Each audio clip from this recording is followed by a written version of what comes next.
Guys, ito na nga po pala yung bagong hindi kayo kasali. Nahiya yung mga pamangkin ko. Ano yan, paabot yun. Ito lang. Yan. Ito na pala yung bago niyang Very high-tech na talaga ngayon guys. Kasi nung 80s, kung naaalala nyo, alam niyo bang laruin to? Snake ladder, di ba? Maalala niyo, papel lang yan. Na plastic pa para hindi agad ma-deform yung plastic. Ngayon ang dami na niyang variety,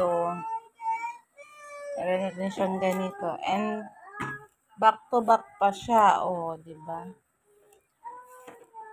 Ayan, Talagang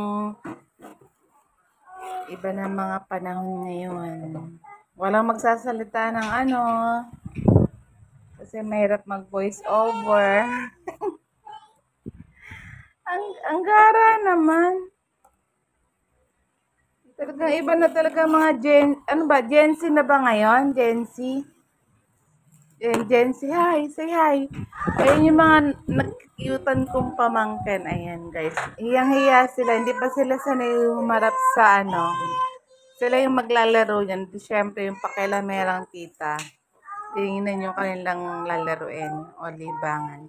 Mas maganda na tong libangan kesa sa gadget, diba? Na mapahinga-pahinga naman ang kanilang mga mata. Ayan, say hi. Diba ang ganda?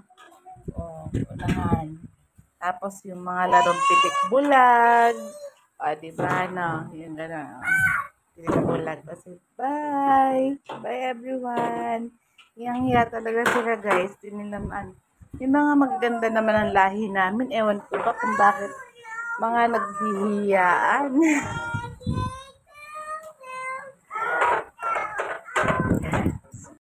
Ikaw, kawawa naman kako si Kamba. Ito na ba yung bagong mga teknolohiya ngayon?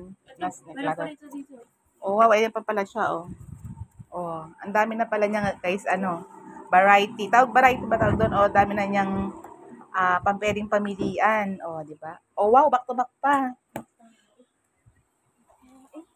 Nakaumutot si Carl. Di ba? Ano ba yan?